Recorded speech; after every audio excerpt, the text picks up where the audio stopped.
Only Murder in the Building, une série avec Selena Gomez et deux vieux messieurs du cinéma qui nous transportent dans le monde de podcasteurs passionnés par les crimes réels.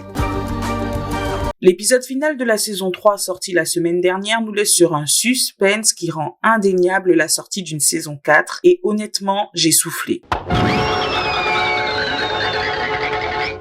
Même si la série était rafraîchissante et légère, un peu drôle et originale à ses débuts, reproduire un même schéma trop de fois produit à mon humble avis de la lassitude. Je vais essayer de me replonger dans la moi de 2021 qui a vu cette série pour la première fois, pour essayer d'être le plus objectif possible et ne pas faire la meuf aigrie. Mais c'est parti, plongeons-nous dans la recette du succès de Only Murders in the Building. It's the perfect recipe. Et oui, l'un des thèmes principaux de cette série, mis à part le crime, c'est l'amitié entre les générations. Quand la série démarre, on a 3 solitaires, 2 retraités nostalgiques d'une carrière qui appartient au passé et une jeune femme sans histoire, ou plutôt dont on ne connaît pas l'histoire. Elle ne parle à personne, évite de tisser des liens avec les gens, Mabel est mystérieuse et lui reste une bonne partie de la saison. Charles, quant à lui, souffre de phobie sociale. On peut dire qu'il est carrément mal à l'aise en société. Il est égocentrique, mais pas parce qu'il a un ego démesuré, même s'il en a un, mais parce qu'il a vécu seul tellement longtemps qu'il ne sait penser autrement que par lui-même. Il est un peu gênant, lâche, pas très intéressant, et je crois que c'est tout. Ah non, il a joué un flic dans une série télé, c'était le plus gros de sa carrière. Je suis Brazos. Les gens se souviennent de lui avec un brin de nostalgie, un peu comme on se souvient d'Enrico Macias, et il n'arrive pas à digérer qu'il appartient au passé, donc il tente de revenir sur le devant de la scène, mais rien n'y fait. Attendez, ils veulent quelqu'un qui ressemble à Brazos et ils veulent que j'auditionne pour ça? Oliver, mon préféré, c'est la touche la plus drôle de cette série. Il a des problèmes d'argent et vit de manière un peu précaire, mais genre précaire riche, car il est quand même propriétaire de son appartement à l'Arconia qui se situe à New York, Upper West Side. Il mange de la sauce et des bars coupe-faim parce que forcément il a pas les sous pour pouvoir se payer à manger. Il est un peu extravagant et au moment où la série commence sa saison 1, il est le paria de Broadway pour avoir produit une pièce de théâtre ratée qui a envoyé plusieurs personnes à l'hôpital. Splash! Un drôle de metteur en scène donc.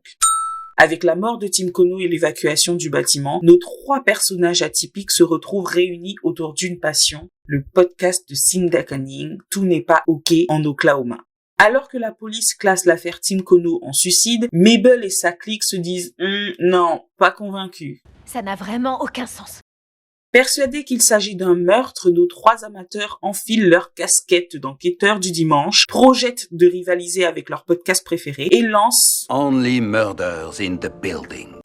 Sur fond d'effets spéciaux et de dessins animés, les 3 mènent l'enquête, tissent des liens, ils apprennent les uns des autres dans une ambiance maison de retraite sous vitamine, comme pour nous dire que chaque génération a son utilité pour une autre. Vous savez ce que c'est le problème? Le vrai fléau de votre putain de génération, Mademoiselle Mort. Il n'y a pas d'opposition. Vous vous pavanez avec vos TikTok et vos putains de podcasts comme si le monde entier avait envie de vous entendre. Mais tout le monde s'en fout de ce que vous avez à dire. Que de la connexion. Ringue, c'est de l'argot pour une personne qui est un peu ridicule. Du partage, bla bla bla. Mabel, je ne me suis pas senti aussi vivant depuis bien longtemps. Forcément, c'est une série à laquelle on peut s'identifier. On a tous quelqu'un de notre famille qui galère avec la technologie. Le sujet de la connexion intergénérationnelle est moins présent dans les dialogues de la saison 3, mais le trio est toujours là et on peut dire que les petits cours d'expression de Mabel ont porté leurs fruits. Malheureusement, sans le meurtre, nos 3 acolytes n'ont pas grand-chose en commun. Au début de la saison 1, ils n'ont pas vraiment d'occupation. Charles est au chômage, Oliver est blacklisté et Mabel est perdue. Quand Oliver se voit présenter une opportunité qu'il ne peut refuser, mettre en scène un spectacle à Broadway, Death Rattle, c'est l'occasion pour lui de sortir de la liste des parias et de briller comme il l'a toujours voulu. Il propose le rôle principal à Charles dans sa pièce, ils n'ont donc plus le temps pour l'amateurisme du podcast et Mabel se trouve seule pendant une grande partie de la saison à mener l'enquête avec ferveur. Il faut croire qu'elle a trouvé sa voie. Cette solidarité intergénérationnelle, c'est aussi ce qu'on appelle de l'inclusivité et elle ne s'arrête pas aux personnes du 3e âge. Le personnage de Theo renforce aussi cette idée d'inclure la diversité des personnes qui peuvent exister sur la Terre, sans pour autant que ça ait l'odeur nauséabonde de l'opportunisme comme dans Sex Education. Venons-en à l'interprétation des acteurs. Je tenais à souligner ce point. Je ne sais pas pourquoi, mais j'y tenais. Selena Gomez est globalement très bien pour le rôle. Elle incarne le personnage à merveille. Elle est drôle et désinvolte, un peu comme Alex dans Les Sorciers de Waverly Place. Elle se sent bien. On est heureuse de la voir à l'écran comme ça. Malheureusement, j'ai le sentiment qu'elle perd de ce petit quelque chose au fil des saisons. Peut-être la fougue dans son interprétation ou la symbiose avec le personnage. Quoi qu'il en soit, elle semble beaucoup moins à fond dans la saison 2 et la saison 3. Ensuite, Steve Martin, qui interprète Charles, a une longue carrière derrière lui. Sa gloire appartient plus ou moins au passé. Sa dernière récompense date de 1996 pour le film Le Père de la Mariée 2. C'est un vrai vieux, 70 ans. Il a donc eu beaucoup de temps pour s'essayer à pas mal de choses, comme la musique, ce qui lui vaut un Grammy en 2014 et ce qui, selon moi, le rapproche vraiment de son personnage de Charles. Il est l'un des créateurs de la série. Enfin, Martin Short, qui a lui aussi une très longue carrière derrière lui, peu de récompenses, mais il semble avoir trouvé une occasion de briller grâce à cette série, un peu comme Oliver. Maintenant que notre trio n'a plus de secret pour vous, go to la partie suivante. It's the perfect recipe. Les enquêtes de meurtre, c'est totalement éprouvé. Et la série en question, c'est un peu une série policière, mais pas totalement, puisque les enquêteurs qu'on suit ne sont pas des policiers, mais des civils. C'est surtout une série qui se veut comique, avec un humour un peu loufoque, potache. Je me demande bien ce que ça donne dans la version originale, parce que honnêtement, en français, j'ai pas du tout trouvé ça drôle. Bref, le genre policier. S'il y a quelque chose de très ironique, c'est que les policiers sont quasiment absents de la résolution de l'enquête, et d'ailleurs, la rhétorique de l'incompétence des autorités revient régulièrement. Vous êtes clairement meilleur que la police. Dans la saison 1, la policière envoie le téléphone de Tim Kono à Mabel. La policière envoie le téléphone à Mabel.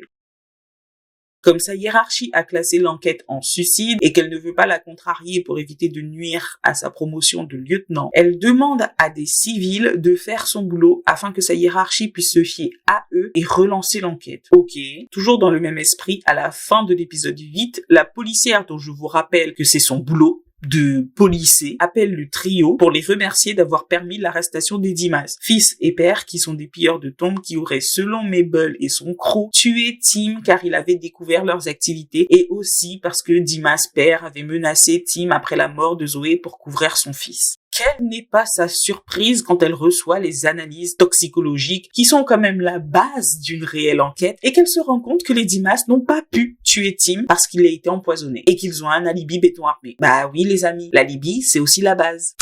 Cette défiance envers les autorités policières a eu lieu tout au long de la série. Elle est même la raison d'être de ces podcasteurs, à tel point qu'ils en viennent à croire qu'ils sont supérieurs aux flics. Lol. Ce qui est intéressant, c'est qu'absolument toutes les arrestations pour meurtre de cette série reposent sur des aveux. Or, vrais criminels n'avouent jamais. Tout le monde le sait, les aveux sont très rares en matière de crime parce que le but est quand même de s'en sortir.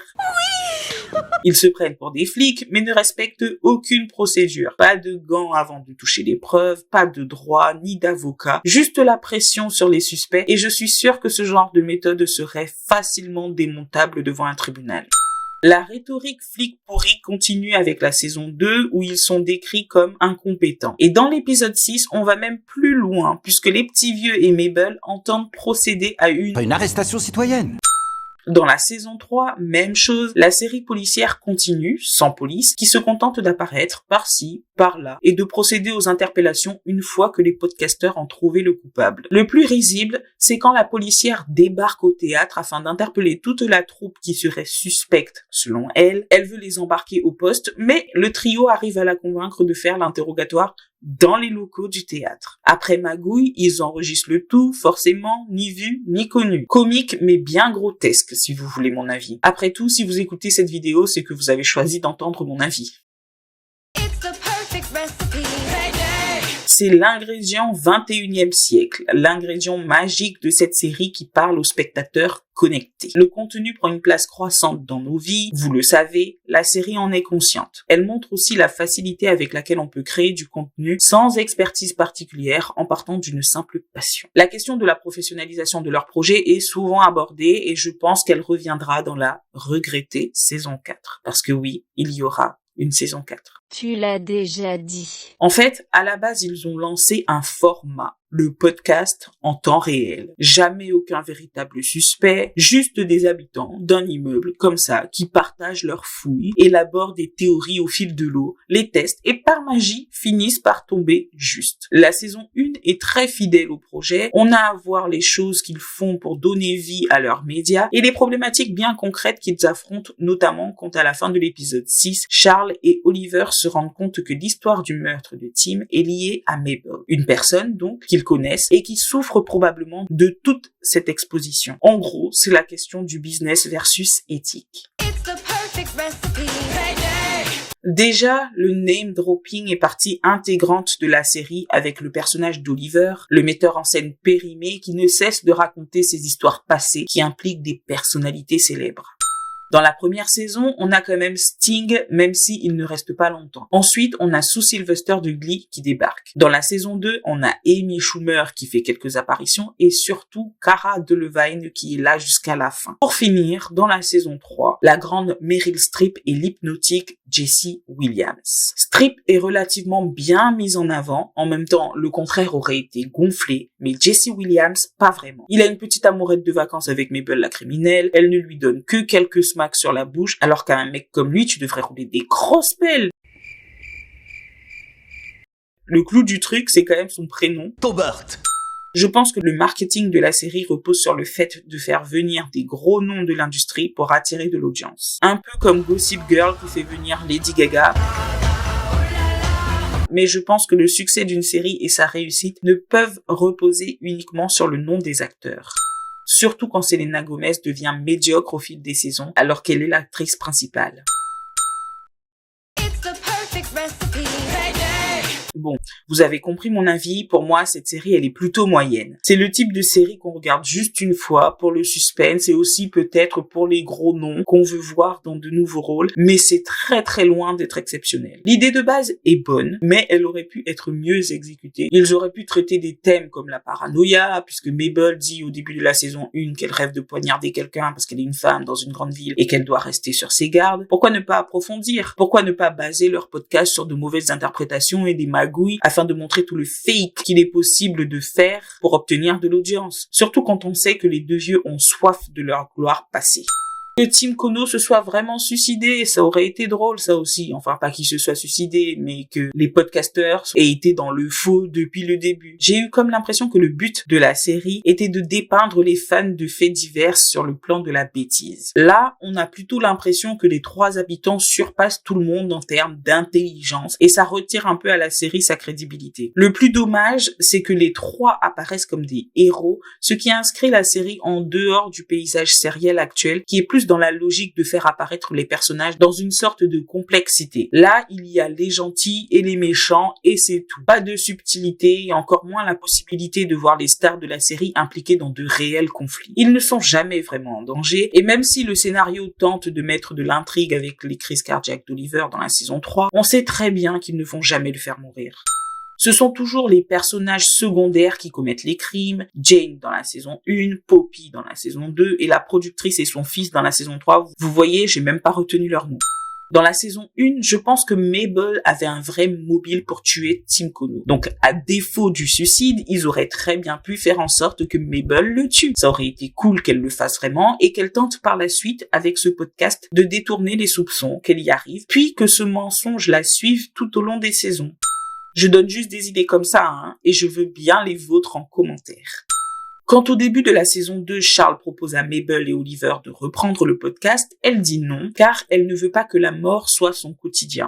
Vous tenez un truc là. Le fait que les gens soient aussi passionnés par le morbide, D'où ça leur vient? On ne rentre jamais vraiment dans l'intimité des personnages, à part dans leur exploit pro passé pour les vieux et le podcast pour Mabel. On n'apprend jamais vraiment à les connaître, qui ils sont en tant que personnes. Ok, les vieux sont égocentriques. Ok, Mabel est mystérieuse et détachée. Mais est-ce que les personnages de série peuvent encore se permettre de ne répondre qu'à quelques traits de caractère? Je ne crois pas.